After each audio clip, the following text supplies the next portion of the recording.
Welcome to Band Bourbon and Cigars, where we discuss marching band experiences and lifelong situations. Listen here, folks. I am the drum major of the podcast, Mr. Reggie himself. We have over here on the ones and twos, Mr. Herb himself, also known as Ken. And let us not forget, we have Miss Fancy Flo. Oh, that's right, and her bright yellow. Yeah, hey, ladies, listen, it ain't summertime yet. It ain't too late. Get with Fancy, get that hula hoop down together, man, get that body snatching right. You understand what I'm saying? But listen, let's get on with the show. Let's go on with the show. Our guest is from Cincinnati, Ohio, and graduated from Aiken High School in 1997. They attended Kentucky State University from 1997 through 2002, where they met their wife and earned his personal name of police officer and served for 20 years, retiring as a lieutenant in 2022. Yeah, that's my calendar. That's what's up. They currently own a DJ business called GDL Entertainment. They also earned a master's degree in criminal justice and human services counseling from Liberty University in 2017. Drum roll, please. Hold on. Before we even get to drum roll, I know y'all want like, how does food got on some sunglasses in the house? Because this person we all can get on here, he's the coolest guy you know. He's the laid back guy you know. He's the manly man you know. Hey, listen here. He's my ace. He's the one that starts it all. He's the educator. That's right. I'm talking about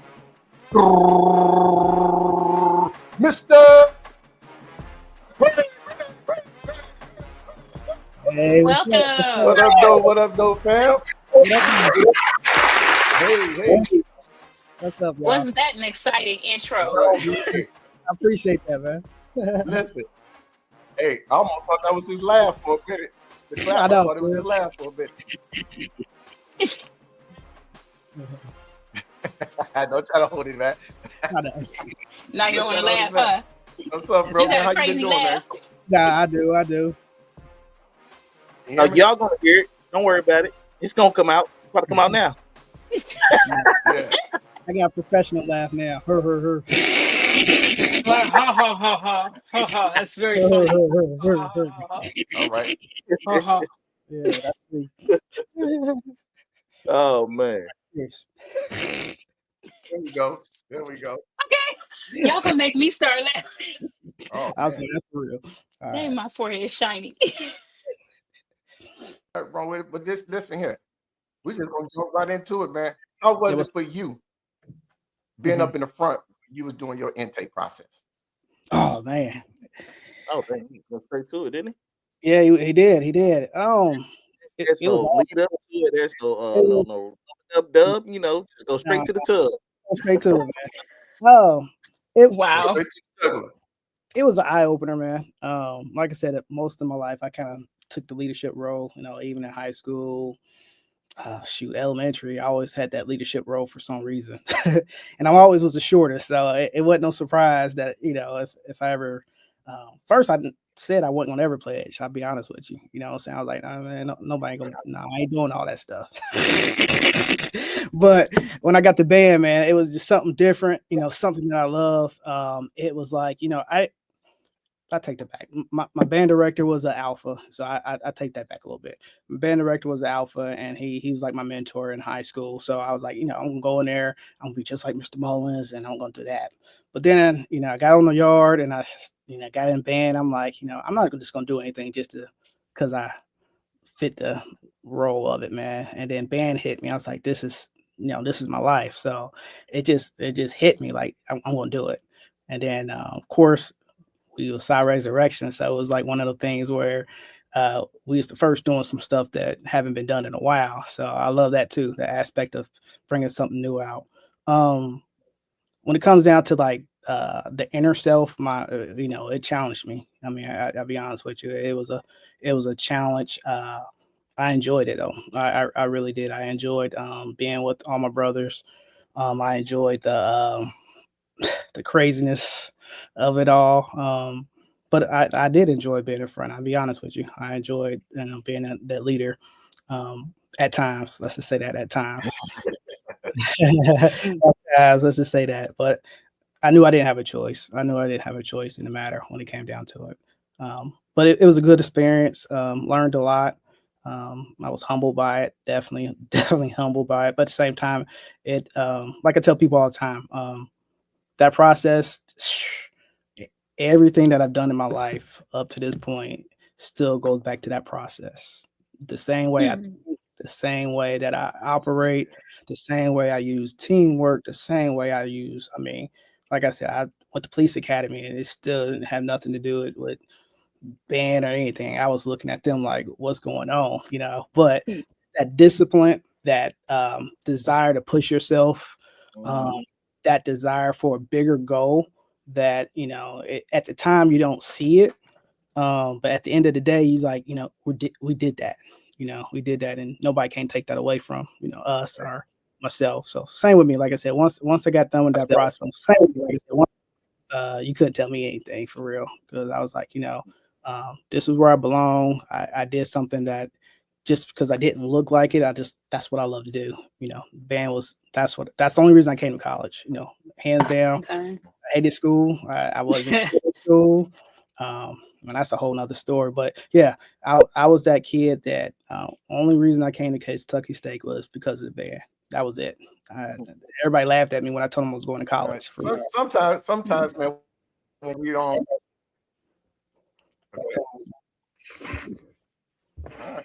But let's follow up on that. When you said people laughed at you when they said you was going to college, why they laugh at Oh yeah, because my grades in high school wasn't the best. I told the story, I think, to Herb and you.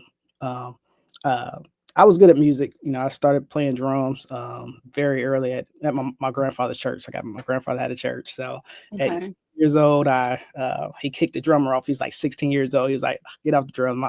My grandson's about to play.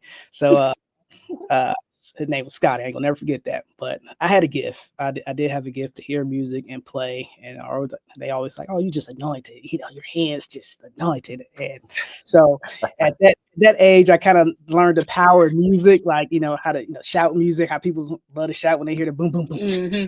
Boom, boom, boom. Yeah. Playing, they stop shouting. I was like, hold on. I was like, this is different, but I learned the power of music, at a very early age. So when I went to Aiken High School, I joined the band. My parents didn't even know, because I was one of the ones that, you come home, you do your homework, go to church. That was it, Yep. Right. Monday, Wednesday, Friday, Saturday, Sunday, church, um, Oof. but Remember those days. yeah. So I joined the band. It was like one of the things. I just didn't come home one time. I was like, they was like, "What happened?" I joined the band.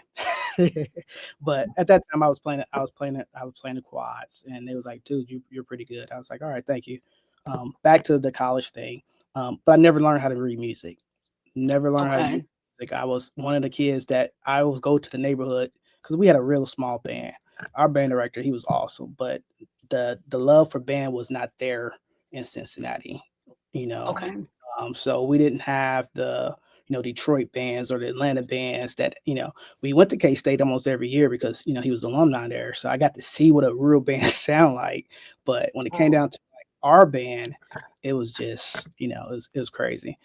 So he let me do all that stuff with the drums, and I used to go to neighborhoods, recruit neighborhood kids like, hey, you want to play drums? You want to play drums? You want to play drums? And we used to just make up stuff for real. So when I went to K State, you know, all those years, I'm like, I have the talent, but then he was like, oh yeah, you got to audition. I'm like, audition what? He's like, yeah, you got a sight read. I was like, Mr. Mullins, you didn't even teach me how to read music. You just let me do my own thing. He was like, don't worry about it, you'll be fine. So the story was for me, I always wanted to go to college, and I told Mr. Mullins that, and he was like, well, talk to Mr. Chambers. That was our band director at the time. Um, and I ain't gonna never forget. I just talked to him. I said, look, I can't read music. I don't even want a scholarship. I just want an opportunity to play. I said, just give me a chance to play. I promise you that I'm going to do my best. And if you think I'm good enough, then keep me. If not, he was like, all right. Mm-hmm. So he did.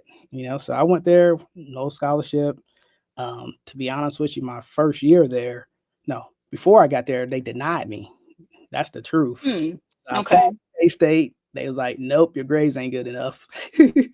And then Wow. one of my English teachers, we had to do a rebuttal, appeal. That's what it was called, appeal. Okay. So I appealed it, and she wrote a long letter for me, Miss Votal. And actually, she's the principal at my high school right now too. So she's awesome. Uh, she wrote a long letter, and they accepted me. So it was like that That's whole good. story of no, no, no, no, no, and then I'm there. You know. Hmm. I had to write some recommendation letters for a couple of my students 2 years ago who didn't necessarily have the grades to go where they were trying to go, Mhm. but I feel like everybody deserved an opportunity. And if I could give you the opportunity by just writing a letter for you, then I'm gonna do that. And then Yeah, I was also the only Black teacher in middle school at yeah, that time. So I didn't notice I was, but the kids noticed. So yeah, it definitely is important that, teachers and leadership inspire kids like that, even when they don't academically meet exactly. what they're saying. That doesn't mean the ability's not there. Could be Mm, all kinds of life things going on. yeah, But I wanted to ask, so I know you said that your band director was a mentor of yours. He was an alpha. yeah. Aside from him, who else? Who were some of the other inspirations in your life, in your childhood? Awesome, man. It- I had a strong family. Like I said, my father for one, and I had my Okay. dad. That's how I kind of got into police, and my dad was a police officer as well. Uh, Okay. my grandfather was a retired master sergeant in the Air Force, so we had my grandfather on my mom's side was a pastor, for 70 years. So we still have a family church that, in fact, about Okay. 60 years. So I grew up around my uncles was all pastors. So Wow. I tell you, one time I had two crazy times. I had to you can't do nothing side as a police officer side, but then my mom's side was you can't do nothing because the pastor side. So I was always I was that You kid didn't that have a choice. I, I was gonna get in trouble by Jesus or my daddy, one of the two. I know so that feeling. So it was one of them Ooh. things where, even if I tried to do stuff, even in high school, I was just that different guy. And then guys, they would never let me do it. And I did go to a ghetto school. I mean, crazy school. I mean, I didn't think of it. I didn't think it was at the time. But at the time, yeah, we went to a rough school. But to me, they was my friends. You know what I'm saying? Yeah, And like I said, they wouldn't let me get into anything for real. that's what's up. Yeah, So, Uh, Herb and Reggie, I want to kind of pivot that question about when you asked about him being number one online and what that experience was like. I want to hear more about you guys' experiences being online. Yours in particular with being online with Greg. uh, well, I appreciate him because I'm behind him. And said nothing starts or nothing ends until he started until he ends it. You know what I mean? But to see what say he has to endure up front and everything like that, saying just as a leader, as our leader, you know what I mean? Like, well, I'm glad I'm not up there. So I can hide a little bit because I'm in the middle of this line. Hmm. You know what I mean? Not line. 'Cause, hey, In we can't be saying line stuff. We went on no line. But you know no, what I mean? the I don't middle of know, the In the group. middle. I don't know what Yeah. you're talking about. So I was, He yeah, was in I the was middle. calling He was in him. the middle of the group. Yeah, I was true. I was calling to him. Yeah, You know yeah, what yeah. I mean? But say I just have to listen.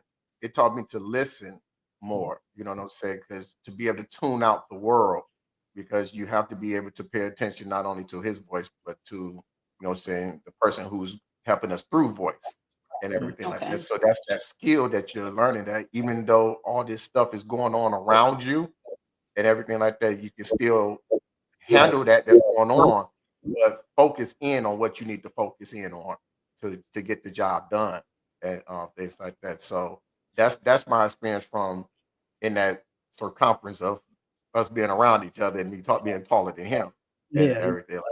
But yeah, it's to be able to listen. You have to be able to listen when all the noise going on. It could be loudest music blazing, this and that, but to be able to Hmm. focus in on his voice through all of that it cuts through like a piccolo, what I'm saying, in band and stuff like that. You learn to focus in. So even now in my classroom, I could be doing lesson plans or doing some on paperwork, and the kids can be talking and this and that, but I can hear everybody's conversation. I can focus in. I know Hmm. everybody's voice. I know how they laugh. I know how they smile.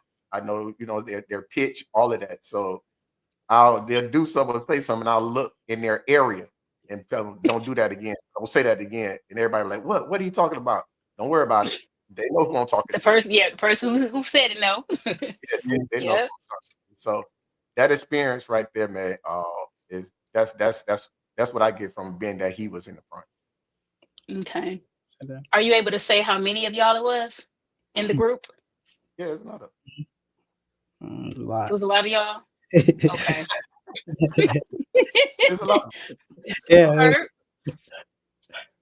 Herb, don't ignore Very me. insightful. So I'm not ignoring you. Hmm. I was, laughing at the comment that these two guys gave on the situation, Hami in the group, and he said a lot of them. Yes, it was a lot of them. Some of y'all know, Reggie and guy over there that's the educator.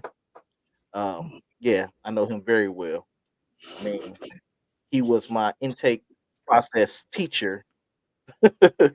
So he was the one I Okay. seen every day, educate me on everything that I need to know, um, along with my other fellas. Yeah. Um, we gave him the nickname Dean Yeah. because that's what he was Yeah. to me, the guys, and Yeah. oh Baby. yeah, going to going through the process, he helped out a whole lot because of who he is and his lighthearted attitude towards it. Um, I mean, the dude can make you laugh, to make you smile, come up with anything out the blue in the middle of chaos, um, Muddy and nut. change things Money, around. money, money, money, Right. money. So I mean, uh, so learning stuff from him, you know, taking in everything he gave me, paid attention to him a lot. So I respect this man just like I respect the other dude that's on this panel with us. So Yeah. it was a lot, Yeah. and I enjoyed it. I had Yeah. fun, and I'm glad it's over with. That's And I'm good. all moving on in life. Yeah. Yeah. We I'm talked. glad you had. Yeah. Glad it's over with, huh? You're like, Yeah. yeah, it was Yeah. fun, but yep, Yeah. it was fun. We go through we go through things through life, and Yeah. sometimes we're misunderstood. Where Mhm. people Hmm. what they seen you do or say, but don't really know your character. Right. This is the question to everybody on the panel. Like, what is something that people look at you and misunderstand about you, Mm. either now or past? My attitude, who I am, the way I look, the way I talk, the way I'm around people. A lot of people misunderstood stands that. Mhm. The thing is, you have to talk to me. You have to get to know me, Mhm. um, in order to understand who I am. You know, I am the complete opposite of what you think I may be, but Mhm. at the same time, Hmm. I am who you think I am if I need to be who I am. Mhm. So, in order for you to know me, you have to get to know me. And Gotta make an effort. Mhm. Okay. um, I I talk to you. I'll put up an effort, but that's where it's gonna stop. I'm not gonna get down on my hands and knees and beg you to be my friend because I don't need friends like that. Mhm. Right. The people that's in my circle, they in my circle. So the people that I know that I'm cool with, they know that I'm cool with them. I don't need to Hmm. make it if I don't have to. But yeah, Okay. my attitude. I think that for me, a lot of people misunderstand my personality because they think that because I'm so bright and colorful and friendly and all of those things that I'm a pushover or that they can talk to me any kind of way or until and then when they realize that until moment they know not to ever go there again.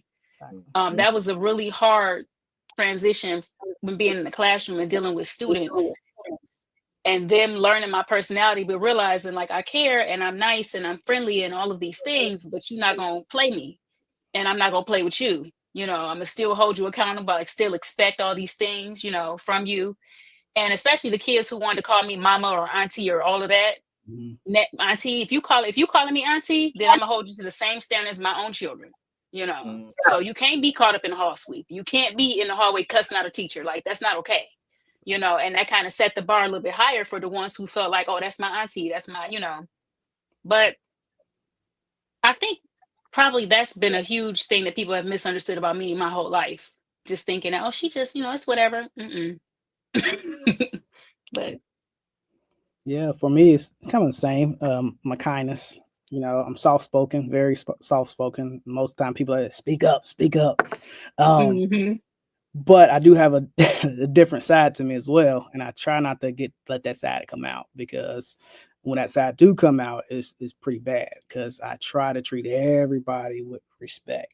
So for Right. me, I had to learn how to channel when that other side came out, how to bring it back down. You know, plenty of times at K State, I won't say plenty of times, there's a couple of times at K State, you know, speaking to my wife, she was the only person that could get me to calm down. Hence why, probably why she's my wife, because Mhm.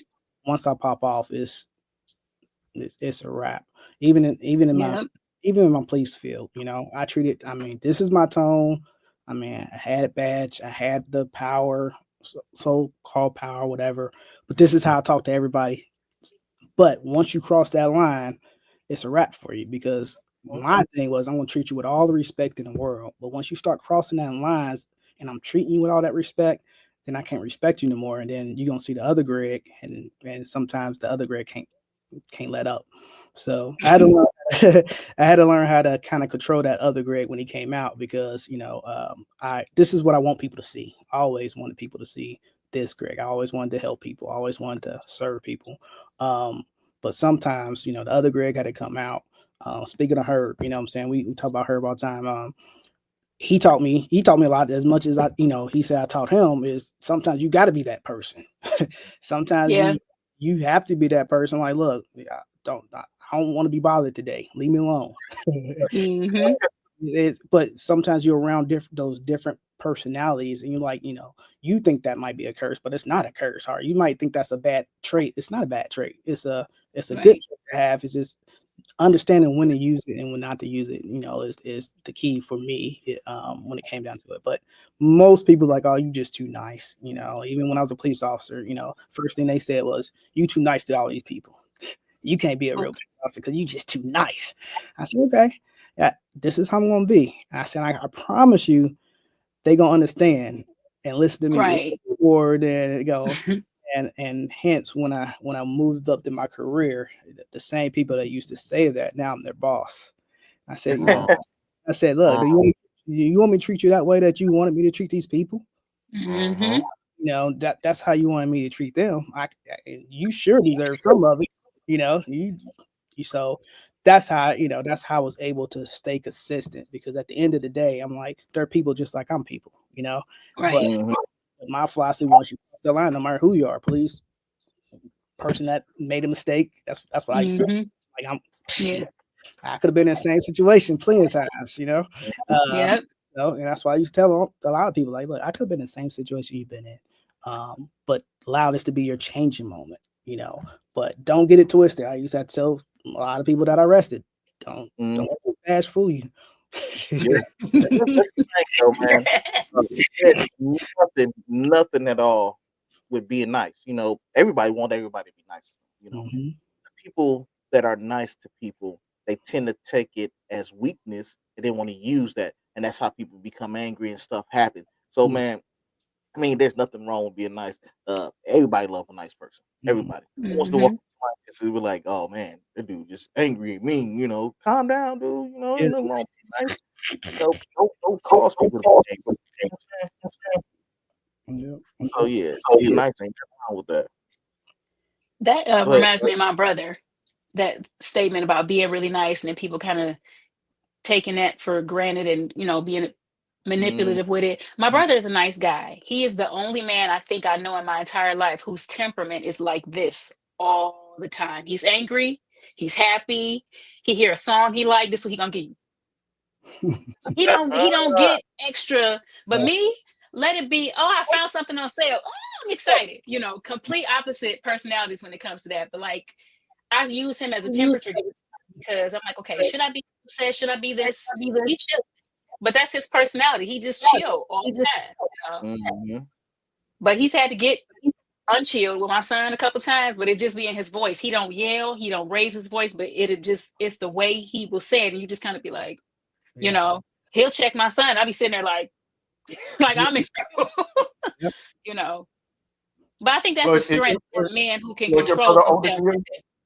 No, Is he's your brother older? almost 3 years younger. He's almost 3 years younger.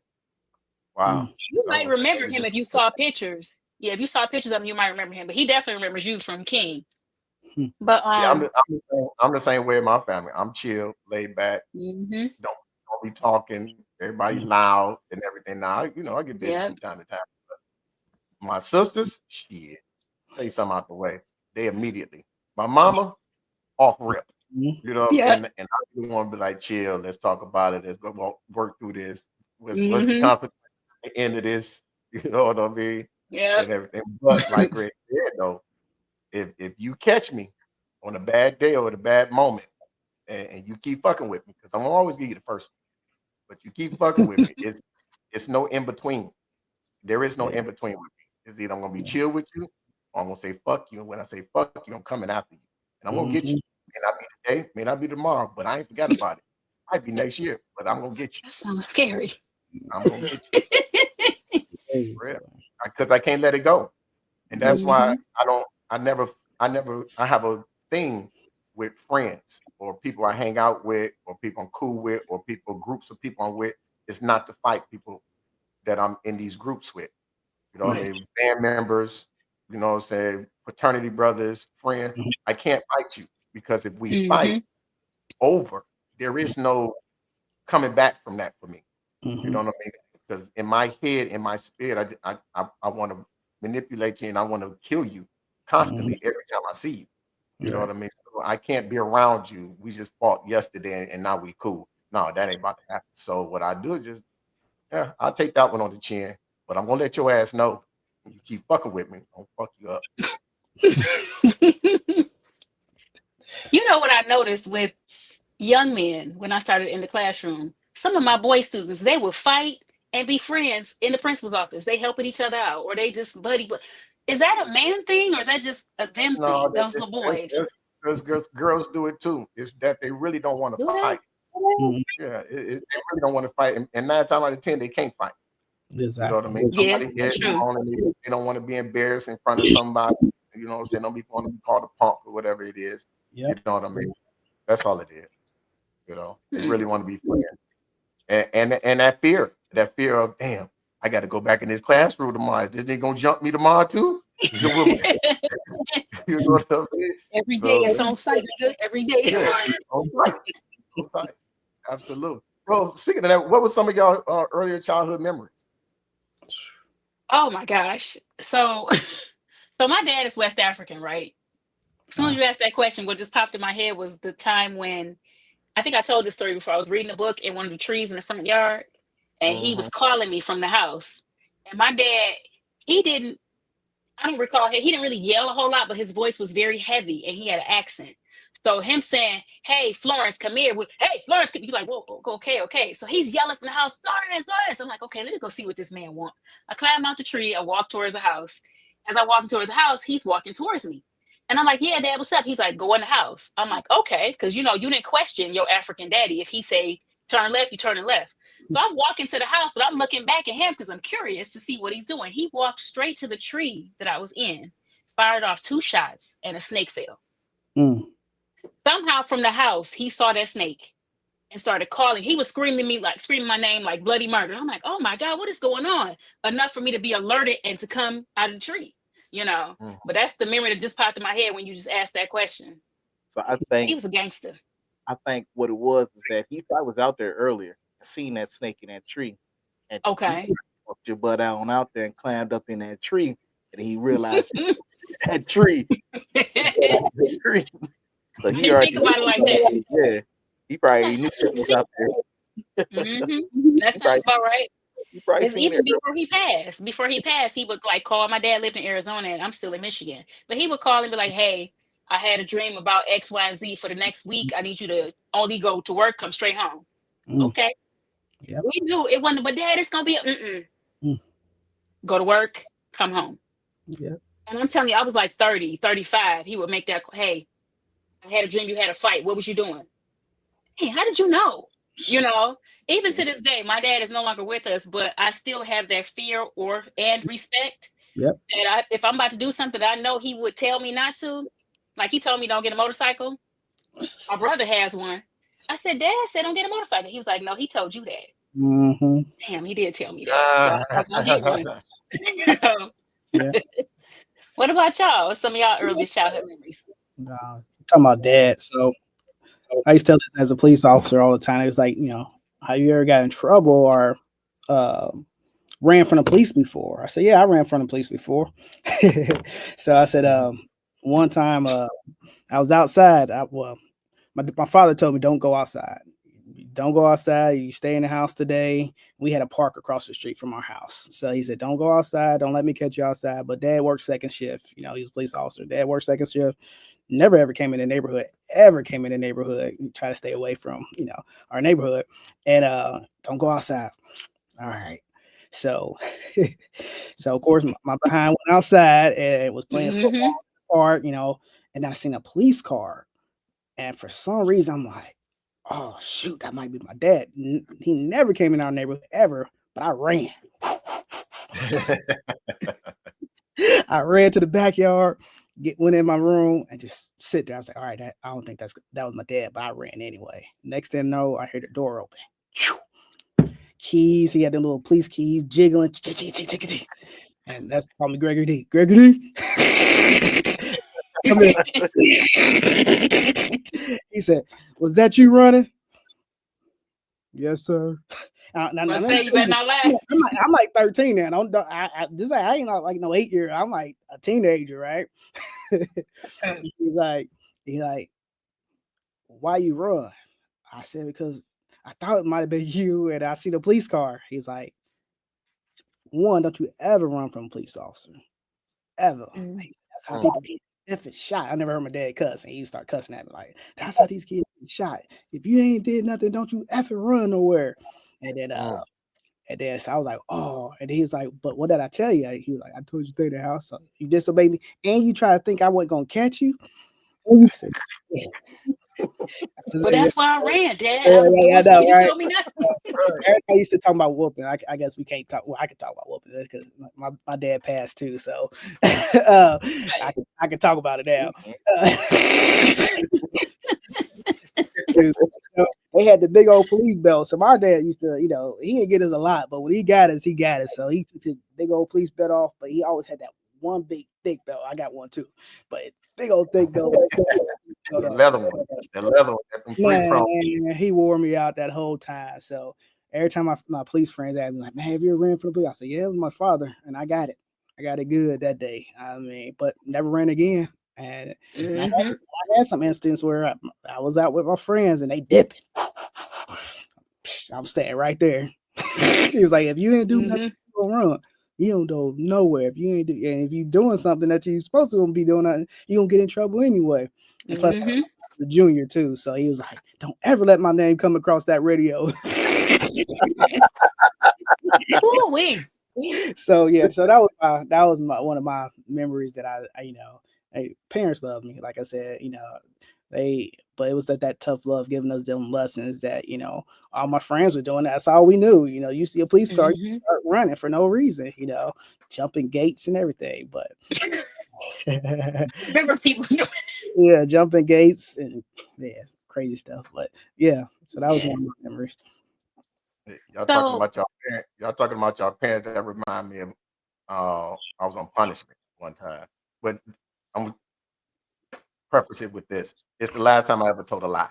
It's the last time I told a lie. So I'm about 12, I'm about 13, 14, somewhere around there. And I'm on punishment. So, but my backyard is where the basketball rim was. So everybody on the block is coming to my yard. And they playing basketball back there. So I'm like, I want to go outside. So they done got finished playing basketball. They sitting on my porch. So that's what we would do. We sit on my porch after, so we play ball and stuff.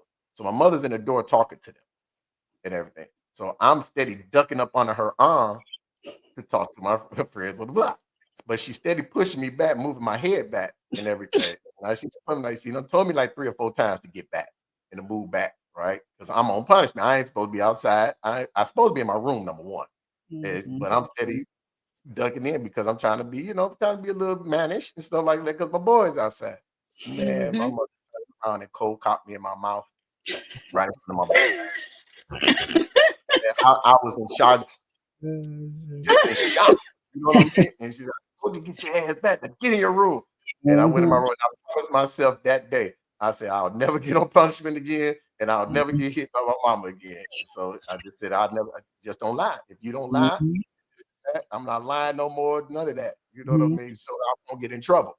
You know what I mean? So that's the last thing. It reminded me of that, man. She punched me in my damn mouth. All our stories seem to be abusive almost.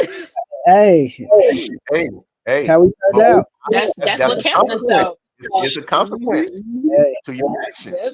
If he wasn't outside, his daddy told him, "Don't be outside." Don't be You see outside. what I'm saying? And gotta be glad that his dad was the cop he ran from and not any other cop who, you know. Would have shot him, could have shot him. You see what I'm saying? Now he got to hear his name coming across that thing that his son is there. He done told him to stay in the house. Now my mama told me to stay in the house. You gonna punish him to get back. I'm not listening. You see what I'm saying? You gotta listen. You know what I'm saying? You be grown. There are consequences. If you don't listen to your mama, you don't listen to your parents. Now you go out there in the streets and don't listen to people. There are consequences to that. Yeah, that's true. There's real consequences to that. So I'd rather get it at home than to really than in the streets. Because in the streets they don't care about you. At home they at least care. You know. Absolutely. Yeah. What about you, Hurt? What about you? Oh man, I can make this one story. So it was one night I stayed up all night. This was when I was in middle school or something like that. Stayed up one night all night, sitting in my room playing a video game. You know, I was enjoying it, having fun. Realized it was getting dark. Time to go to sleep. So I went on, got in my bed, went to sleep. It felt like as soon as I closed my eyes, my mom was in my room, said, "Wake up, time to go to school." I got up, went to school. Did you slip on some ice on the way to school? Was your mama like, you do this shit every time, boy. We be all there waiting on this damn story. I'm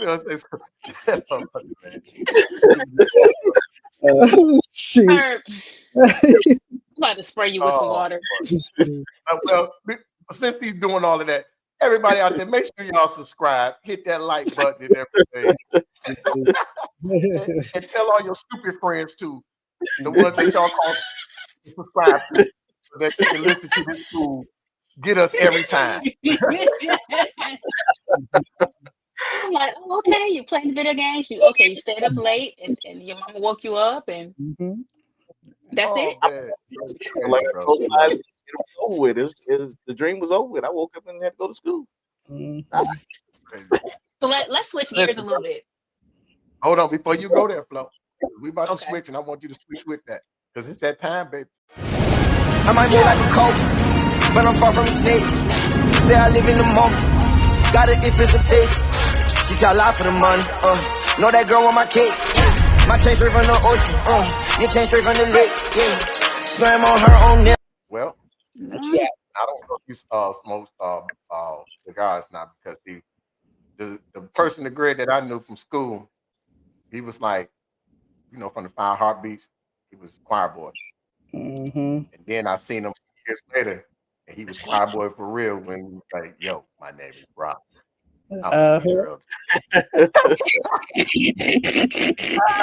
He changed up on everything. But listen, this is the show where we put some smoke in the air. And when we put some smoke in the air, what it is that you get to tell a story, any story you want, and that is funny and different, or bound chicka bound. Story. All we ask is that you don't say no names, but if you want to say some names, it's up to you. You can say some names, but it's your story. He like, whatever you want to do.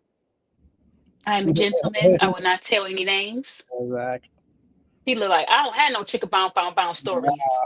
I've been married too long. You know what, Greg? And if you did have a story like that, I would say probably not share it because your daddy and my daddy together, they're gonna pop up on both of us. I'm gonna be in trouble because I'm here Yep. listening. So Yeah. no. I don't smoke, but I got one for you. There you go, my man. Yep, that's what I be doing. He said, "See, all right, we got it. Cheers to you. Cheers to you. Thank you to Miss Tanya. All right, cheers to That's a nice glass. Oh yeah, it's made Where out of mine at? cigar leaves. Where mine at? Yeah. Now the funniest one, and it was on bus 2. Bus 2. Yeah, it was on bus 2. I ain't gonna never forget. Said his name. I would call his name out. Said. Oh my Just god. it. Oh my god. We just got finished eating. I forgot what buffet we went to. We always went to a buffet, and he kept saying, "Man, my stomach hurt. My stomach hurt." And he was like, "Oh," because we had a rule. You know, you had to wait to get to a rest stop or something. Said didn't wait, dude. He went back in that porta potty. And he did something so bad, and all you just kept hearing was people just start throwing up. The bus driver pull over.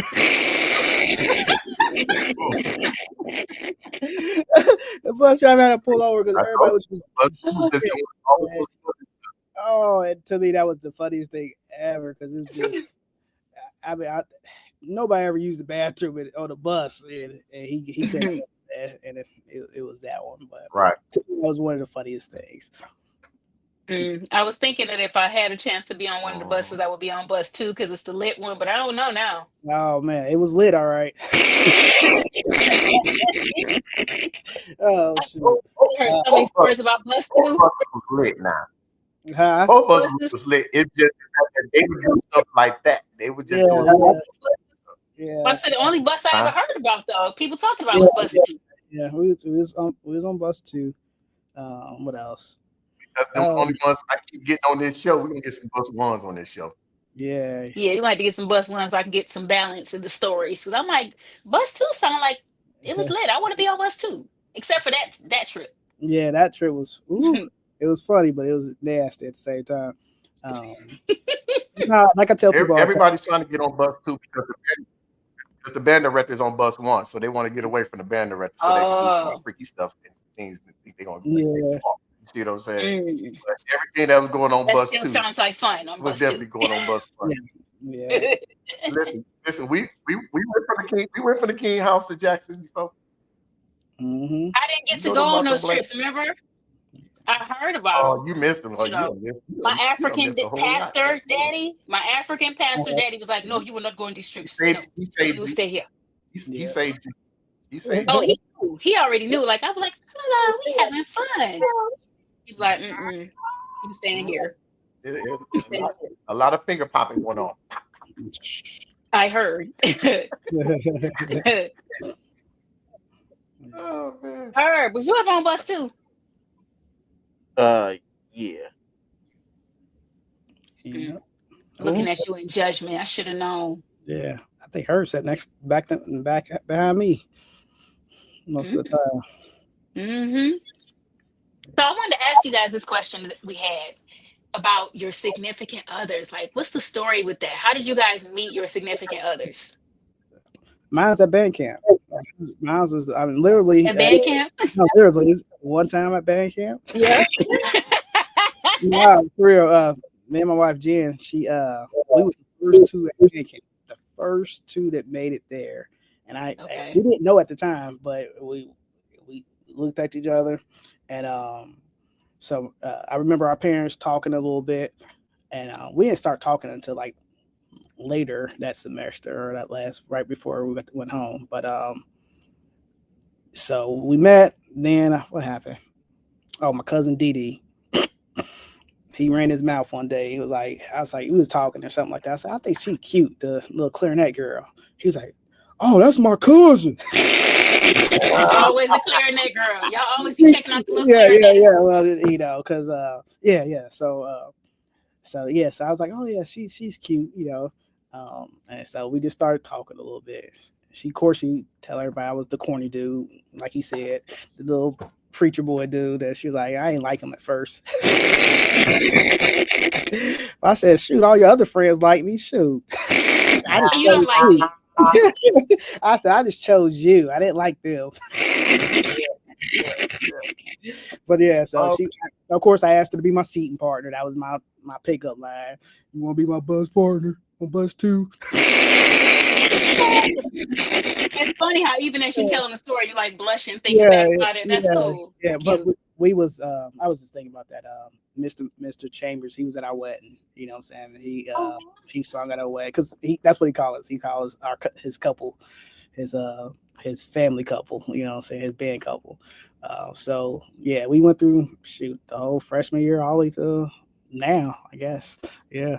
So we've been rolling together for a while. She made the cut. That's what's up. That's what's up. Flo, you should know his wife. Jenny went to King. She was in the band. Jenny, I think she's been King. she played clarinet.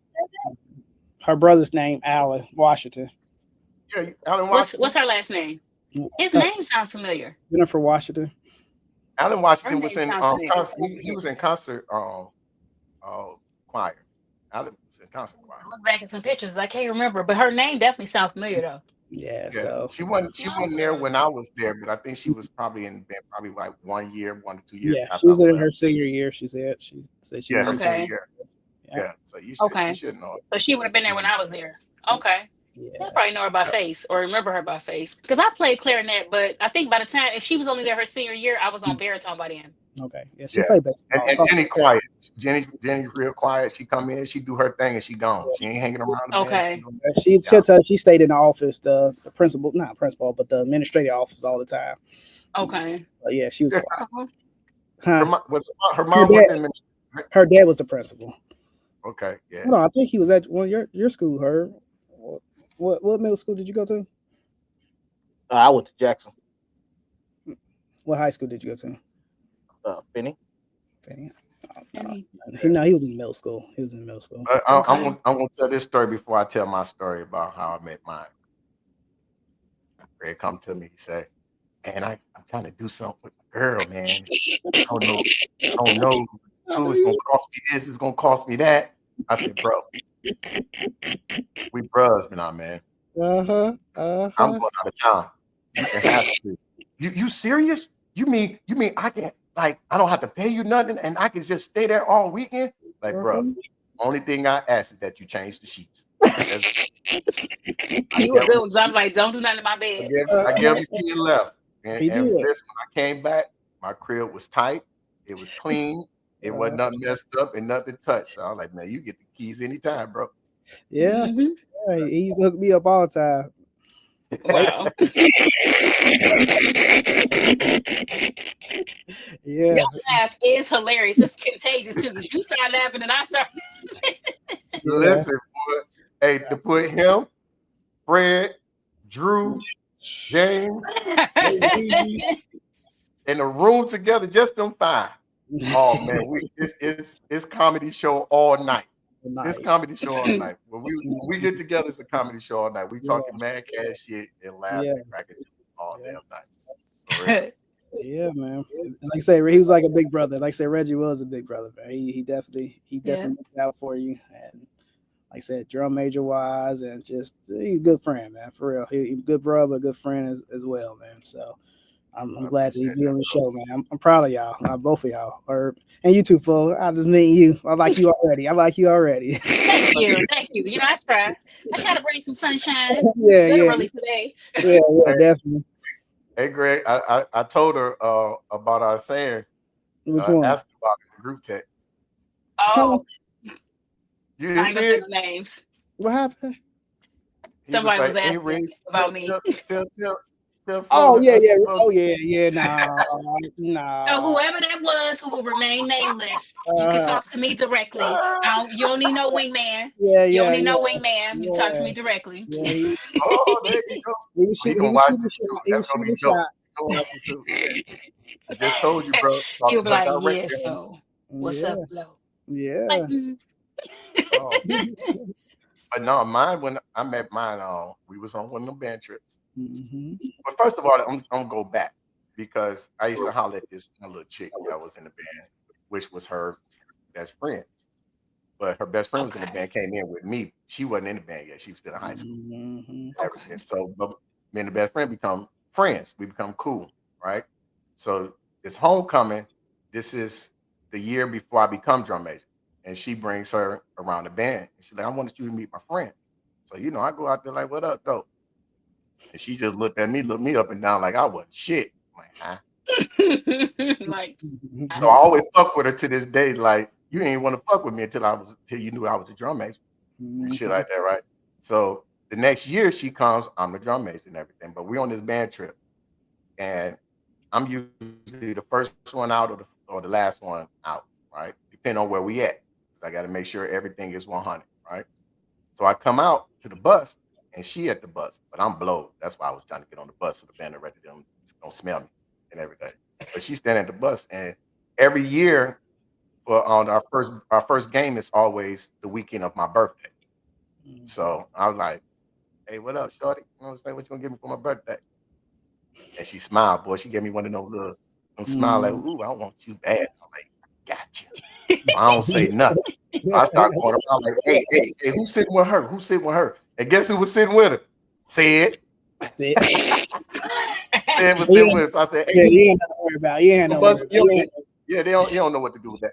We on yeah, bus yeah. two. They was on bus two. bus So too. I'm like, let me slide on over here. Yeah, see, I never had a bus. I go wherever I wanted to go. That's what I would do. So depending on what I'm trying to holler at, I'm gonna slide on in there. But I'm like, he said, man, let me holler at the old girl, man. You hollering at her? He's like, no, I ain't hollering. At her. Let me sit next to her then. You switch bus. He's like, all right, switch bus. So that's how we met and stuff like that through that channel and all of that. But then I'm still doing my thing and everything, shooking and moving and shaking. And I'm end up messing around with this one little chick, and she was like, "You messing with so and so?" I'm like, "Man, why you all up in my business like that?" She was like, "Listen, I can't keep messing with you because she in love with you." I'm like, "What?" Whoa. Yeah, she's in love with you. I'm like, "Damn." So I call her to my room. Drum majors get their own room. Call her to the room. Hey, I heard you in love with me. He didn't say nothing. I'm just like, damn, You I asked can't her? hurt her like that. I'm a direct person. You ain't noticed yet, but I want to Yeah. know. I'm gonna ask. That's why I said, son, my truthfulness, being truthful and being honest, you know what I'm saying? Sometimes Mm-hmm. it affects people. But I'm gonna be honest. I told you I Yeah. stopped lying when I was 12 and 13. This is true. You So did just say I'm that. gonna ask the truth. You know what I'm saying? You know what I mean? I don't know if I don't ask. And so she didn't say nothing. So I'm just like, dang, but she was always a ride or die. So we met, you know what I'm saying, in 98 and everything, but we don't become an item until 2000. You know what I mean? Well, no, it was 2001. It was 2001 Okay. and everything. And but yeah, she just stuck around that whole time and things like that, you know what I'm saying? But she never the way that she carried herself was always beautiful to me. You know what I'm saying? She wasn't in people business, she wasn't in groups and what I'm saying that's junk. She wanted no junk. You know what I'm Mm-hmm. saying? If I'm stranded or something, she'll pick me up. You know what I'm saying? Make sure I was straight. You know what I'm saying? I made sure she was straight. She was just all. It was something different from me, coming from Detroit, coming from dealing with what I'm saying the girls and women that I was dealing with at that time. She was refreshing. You know what I mean? To just Okay. be. I'm like, man, this is something I can see for the future because I know that I'm not going to be this way all the time. But future, when I'm talking about getting married, because that's something different for me. You know what I'm saying? We just kicking it, that's different. If I'm married, I'm A1 with you. You know what I mean? So once that Mm-hmm. happened, I can see that with this particular chicken. I remember me and it was me, Dre and Drew. We kicking it and stuff, playing cards and everything, and we cracking jokes on each other, talking stuff. And I remember Drew saying, uh, so what number you give her? Like that. And I gave her a Dang. number. He's like, oh, you claiming her now? You claiming her now? I'm like, well, listen, bro. If it's gonna be anybody, if it be anybody that I would settle down with, it's gonna be her. And from there, man, I just started, you know, hey, bitch, what up, dude? Courting her a little bit, this and that. all that kind of stuff. You know, putting that Detroit charm on her real quick. You know what I mean? And she stuck with it. She stuck with it. So then I remember 2001. I think it was around homecoming or something like that. It was something like that. But that's when I asked her to be my girl and shit. Like, okay. Now think about it. Remember I said 98 to 2001. Not one argument, not one disagreement. The next day after I asked her to be my motherfucking girlfriend, we had a fucking argument. I said, hot damn, you been waiting on this shit, motherfucker. What was your argument about? I don't remember. You just remember that it happened. Listen, it's probably something my stupid ass did. That's usually the case. Well, Herb, you up next. How you meet your significant other? I was a different guy back then. He about to give us a boring story, you guys. Don't be on the edge of your seat just because we already know how he gonna do. He could be like, I saw her and I liked her and then we got married. The end. I went to sleep and I woke up. She was there. Hey, I talk about that. He don't want that that Rossi bottle pop him upside his head over there. Oh my god. We're gonna leave Herb alone on this one. Yeah. Okay. All right. Well, I don't have a significant other. I have a story of significant others, but my ex-husband and I, we met through music. He's a local Detroit musician. Actually, I can't even say local because he's done things all over. But I met him at like a local open mic jam. Wow. And I was like the new face that was coming around. I had just started modeling. So it was like when I started coming around, they're like, damn, who's the model girl, you know? And he was this like, y'all remember Dwayne Wayne from Different World? Yep. That was him with the glasses, that like personality, everything. But what I didn't realize until maybe like a year or two ago, I always knew that I had a crush on Dwayne Wayne, but I had never drawn a connection between the two of them.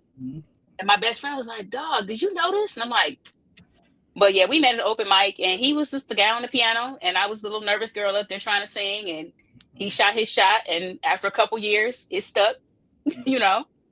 But I remember I slapped him once when he was just my friend because I went to hug him and he went in for a kiss and I was like, hold on, I didn't invite you. I didn't invite you here. You know, and that became the running joke through our marriage. But can I hug you? Yeah, you can hug me today. You know, but lots of ups and downs in between. But we cool. We're in a good space. We've been divorced about 5 years now, but he cool. You know, I don't hate him. Right. That's awesome. Yeah. That's how it should be, man. If you can be married, you know what I'm saying? If you can be married, you still should be able to be friends. You know what I'm saying? If you can. Yeah. If you it took a lot. You wasn't friends when you was married. Yep. It took a lot to be able to get to the space that we're in now. Yeah, just communicating, you know. So like he will do some things and I'll feel how I feel and I'll say, I can't talk right now. Like if I'm really angry, I can't talk about it right now. And then we won't talk about it till like a week or so later. And then I might text him like, okay, I'm ready to talk now. And then we get on the phone and hash through whatever our issue is.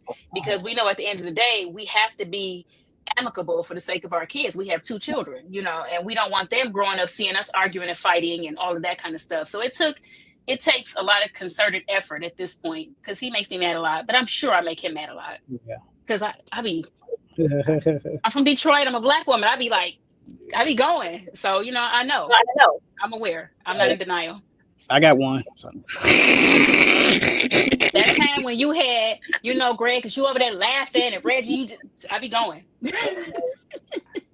I'm already getting, don't do this. Don't do this. Don't be doing this. Don't be doing that. I'm like, I ain't going to trip yet, girl. Hey, we talked about being misunderstood. That's one of mine. I didn't speak on mine.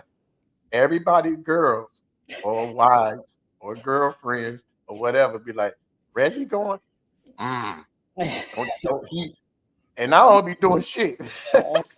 I'll be cool. You know what I mean? That's not my life no more, people. Right. So you say. No, seriously. We'll see. I'm serious. We'll see if some videos get uncovered, released. Listen, when I started my journey, I gave it all up. I That's give the it all up. first That's rule. what's up. You have to give it all up. Yeah. I had one of my friends was like, "So you don't drink no more?" Like, mm-mm. He's like, "You don't like not even this and that? Mm-mm. Not even a beer? Mm-mm." Can't.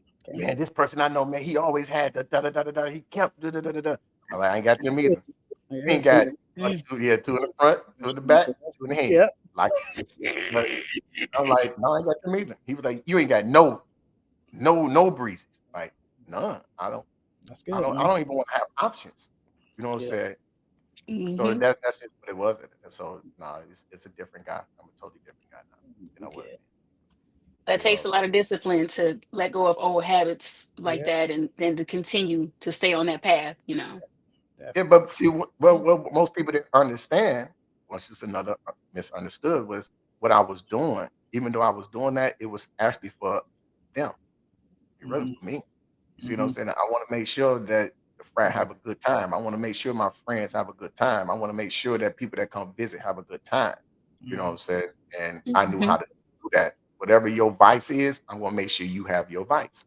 You know what I'm saying? So that's all it was. It wasn't for me. I Yeah. wasn't in it. Mm-hmm. And It what I was for and other people. what I learned is I stopped kind of drinking. Like I got my own basement bar down here, but I like more drinking by myself because like most of my adult, I thought friendships wasn't friendships; it was drinking shit. You know what I Yep. mean? Mm-hmm. Yep. So some of the people that I wouldn't, I mean, because like I said, these brothers, like these people that know me, I mean, from day one, I mean, I still could feel that brotherhood. And of course, out of Mm-hmm. 20 years of being with different people, man, and you'd be like, oh, that's my boy, that's my boy. It wasn't that. It was, hey, Greg's out. You know, Mhm. he's drinking, he's partying, we all having fun, and that's what they wanted. They wanted to party Greg, but at the Right. end of the day, when Greg needed some help, or Greg wanted to talk, or Greg wanted to calm down, that Greg didn't want to do that no Over. more. Then you looking like, man, Mm-hmm. I'm down here by myself, you know, which Yep. now I'm cool with, you know, because I'm a loner now. Like I'm cool Yep. with that because I Absolutely. learned that most of my friendships, you know, after band and after I graduated from K State, it was more what can I do for you guys? You know, how much fun or how much can we drink? How much can we go out and party? But after that, if we wasn't drinking, I didn't hear from them. You know what I mean? Or we wasn't doing whatever they or clubbing, I didn't hear from them. So I had to learn the hard way a couple times. Like I don't even like this dude for real. I probably couldn't. So I went sober about 2 or 3 times, like whole 4 years. I said if I want to lose a friend, that's what I do. I'm sober. Mm-hmm. I go sober a whole year.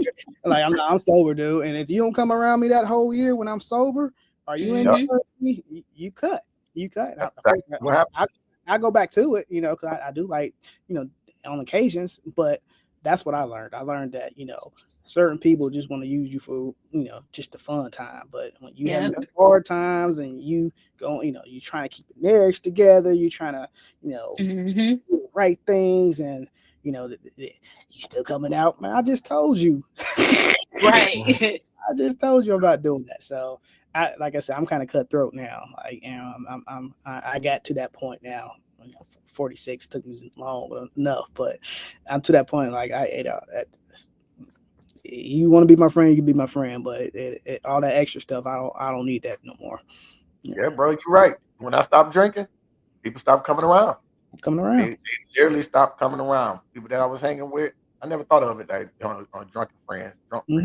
That's But it. yeah, Mm-hmm. they stopped coming around. But I also remember a time me and Cool Breeze, we would have these heated debates and things Hmm. like that. He said, see, hey, we would go for Yeah. hours. Yeah. You know what I mean? And one of our debates, he said this to me. He said, people don't like you, they like what you can do for them. Hmm. And it hit me like a ton of like a bag full of bricks. Hmm. I mean, I kept going back at him, but I remembered that. So what I started That one doing, stung a little bit. yeah. So Mm-hmm. what I started doing was saying, okay, I'm having to get together because the party house was my house. You know what I'm saying? It was always in my spot, right? So I said I'm having the party, but then I wouldn't buy no drinks. I wouldn't buy no food, none of that. And then people would come over like, you ain't got no drink. What drink that? Like, did you bring some? Oh man. And then next thing you know, people was trickling out. Next Hmm. thing you know, nobody wasn't coming around. I said, man, he was right. He was right. So that was a lesson, understanding that, you know what I'm saying, people only want to be around you for what you can do for them. You know Yes. what I mean? Yeah. So I try to wean, I don't try, I make sure I wean those people out of from around me quick. You know what I'm saying? Real quick. Absolutely. Do you think that he would have told you that outside of y'all having a debate, like just in regular conversation? Oh yeah. Yeah. Because he and I would talk all the time. Mm-hmm. You know what I'm saying? We like each other's, we are equal brothers. We're two bulls, you know what I'm saying? But we brothers, like real brothers. You know what I mean? We Okay. would sit up, man. We play Madden, maybe have a 12 pack before band practice, come from band practice, Jesus. back to the thing playing Madden, you know what I'm saying? And we would sit up, but we always talk. You know what I'm saying? We got philosophies, we talk about life. And the thing is, we still do that to this day. Mm-hmm. To this day. If we don't hear from each other, between myself, him, and her, if we don't hear from each other in 4 to 5 days, somebody's calling somebody. Okay. We calling each other. Hey, you good? Yeah, I'm Mm-hmm. good. Hmm. I have company in town, blah blah blah. But we get together and we still have these conversations. We talk about politics. We talk about life. We've helped each other through marriages. We help each other through relationships. You know what I'm saying? And but we don't sugarcoat nothing with each other. Yeah. You know what I mean? It could be some stuff. I'm just gonna use myself in this particular thing. Something can happen, and they be like, "Nah, Reg, you wrong on that, bro. You Mm-hmm. wrong on that." See, those are the type of friends you need. But don't Yep. do that. And just Hmm. talk. Just talk to them. You know what I'm saying? And see what happens. Or try this, try that. Did you try this? They're gonna always. We always give each other these different ways of trying and different ways of thinking through Right. whatever we're going through. You know what I'm saying? So that allows us to be men, but that we don't have to go through it alone, Exactly. and we're honest with Okay. each other. We still honest with each other. Those are true friends, man. And that's why I call her and Cool Breeze, man. They're my brothers, and they eternity brothers. These my brothers. Yeah. We just don't carry the same blood.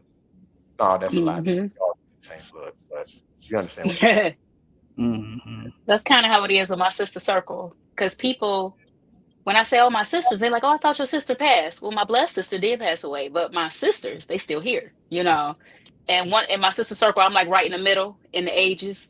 Okay. And I'm used to always being the older person in my friend circle. But at least in this group, like Mhm. my older sister Shannon, she'd be the one to be like, "Nah, sis, that's not a good look. Don't like." And when she says it, I always receive it because I know she gonna tell me the real deal, you Exactly. know. And she'll be like, "Please, Mhm. just don't be upset." I'm like, "Sis, spit it out. Spit it out. What is it? Don't wear this. Don't do that. Don't, you know." She'd be like, "Yeah, I don't think." Okay, and if she says it, I take heed to that, Yeah. you know. Mhm. But you got to have people in your circle who can tell you when you're wrong, who can congratulate you and uplift you when you're doing good. But when you're wrong, they got to be able to check you, you know. And you Yeah. got, even if your Mhm. feelings is hurt, cry and then take the acceptance, you know, accept the checking, you know. Yep. Yeah, I'll give you another example with this podcast, right? Cool Breeze, he critiques all our podcasts. He gonna Nah. say something, Okay. right?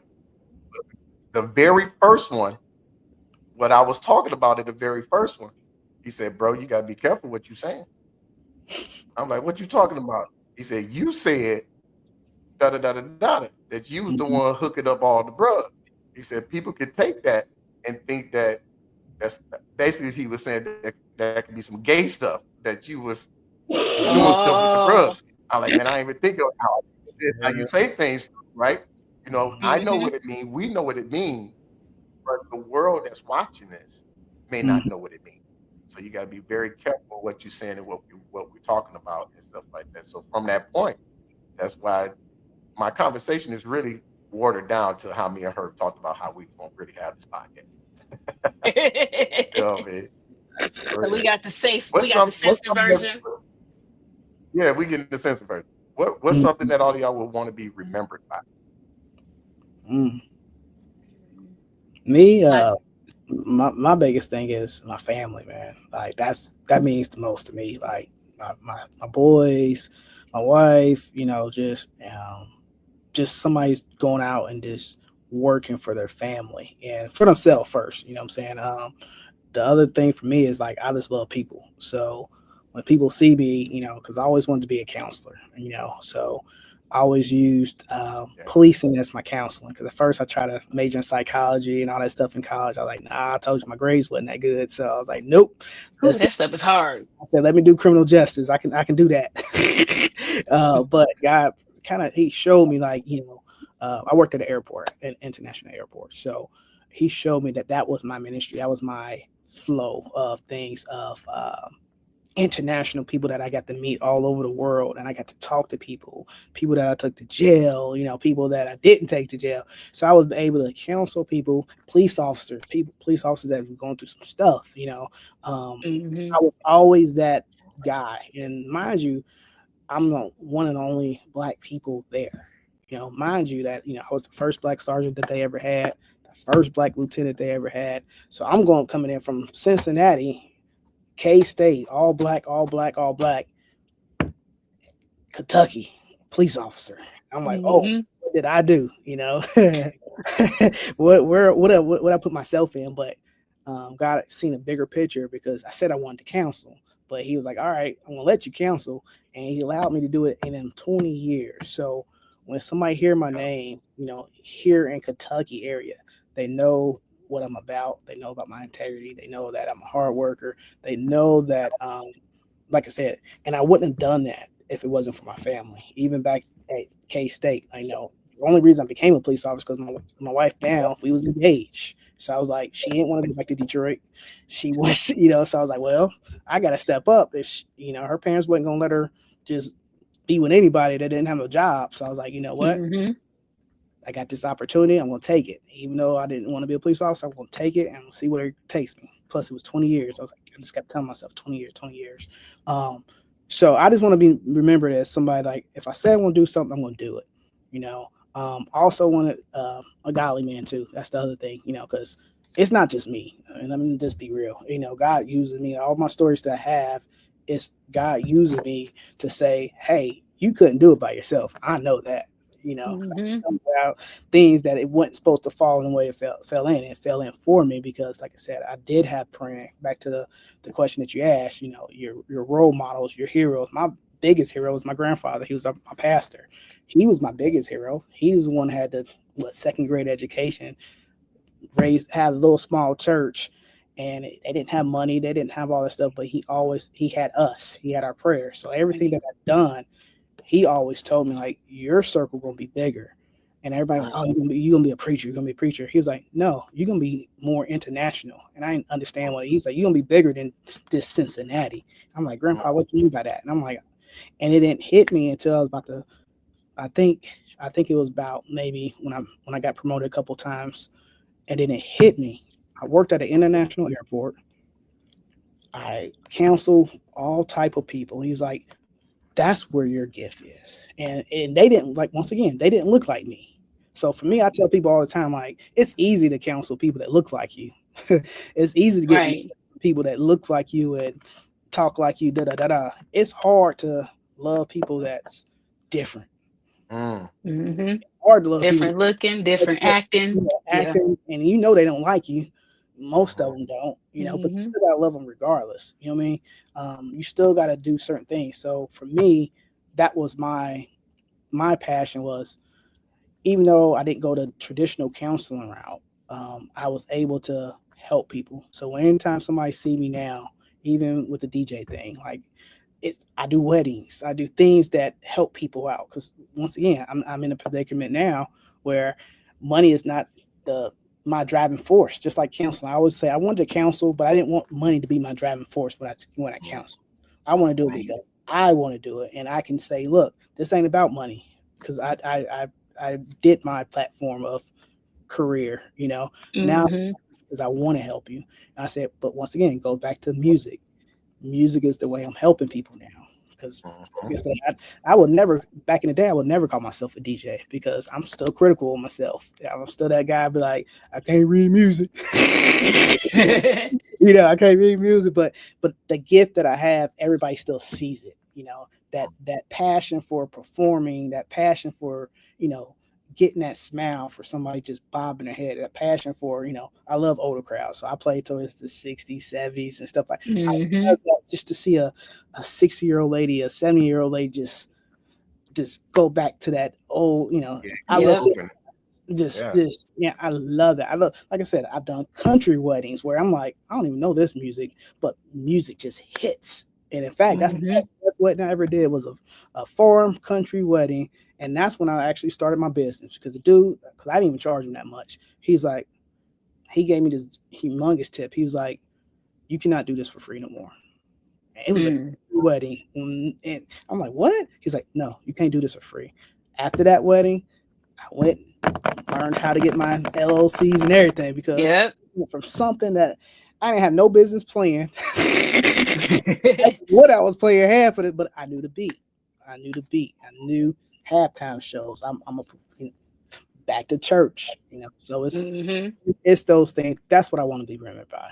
People just being a respectful person, nice person, but at the same time, it's for it's for me, but it's for my family. What about you, Flo? I think that, so while he was talking, I was jotting down some words, but I think that what I would want to be most remembered for is my compassion for humanness.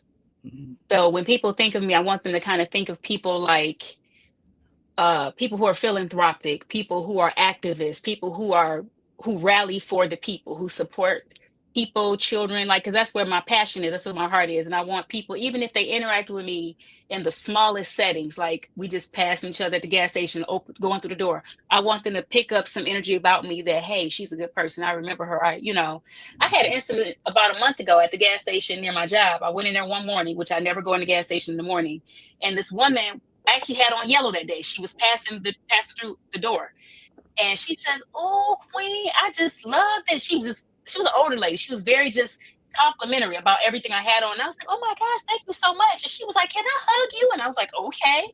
And I hugged her. And in that moment, I didn't even know that I needed that hug too. Yeah. And that whole little exchange, which should have lasted 30 seconds, lasted almost 10 minutes. We stood there and talked for a while. But I have that effect on a lot of people, and I want them to remember that about me, because I think that's one of my gifts, Yes. What about you, Hurt? Just the knowledge that I pass along. Yeah.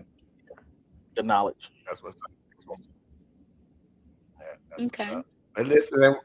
But listen, we at this part of the podcast where you get to build your own band, Greg, from top to bottom, from director all the way back to the percussion. You can get them from anywhere, from any school, or you can set it up however you want to do it. You can do by section. You can do just band. However you want to build your band, build your band.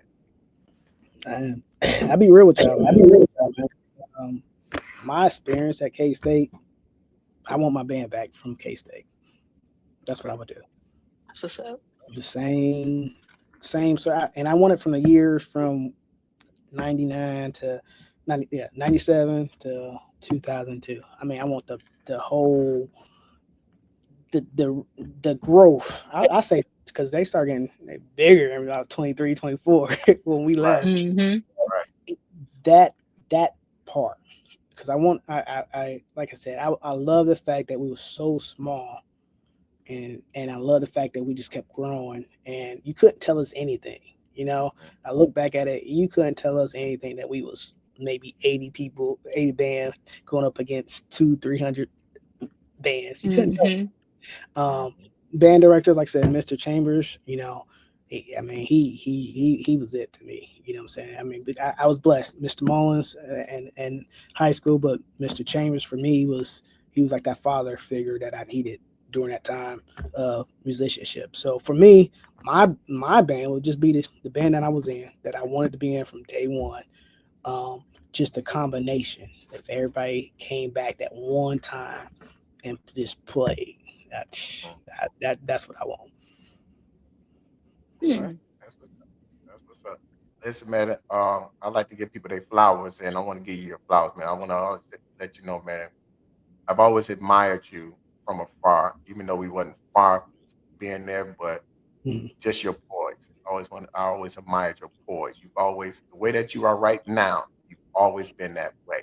You know what I'm saying? That even killed, no matter whatever was going on, whenever we would all be in a room somewhere getting hot headed and get heated and stuff, you be sitting back, you would chill, and you say what you have to say. It always made sense. You know what I'm saying? You made people think and stuff like that. That's why you the educator, bro. So you know what I'm saying? Love you, man. I appreciate you doing this podcast with us.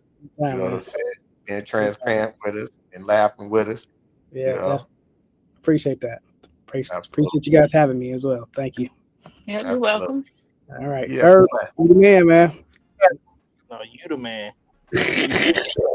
All right, nice meeting you. Nice meeting you too. And I think I just realized who Jen was. The person just popped in my head. Yep. Yeah, okay. Yeah, that's Lil Jen. That's what they used to call Lil Jen. Yep. Don't forget to subscribe, people. Don't forget to hit that thumbs up. Hey, like it a lot. Also, watch it. Yes. I noticed y'all only watching only like 30 minutes. Watch the whole podcast. Awesome. Put it on while you're cooking dinner and listen to it. Exactly. That's right. While you cooking, while you driving to work, while you coming home. Work it out. That's right. And then tell about 5 more friends to watch it. Check it out. Listen, you get a good treat. This is a treat, baby. This is a treat. Hey, hurry up. Hurry up. Hurry up.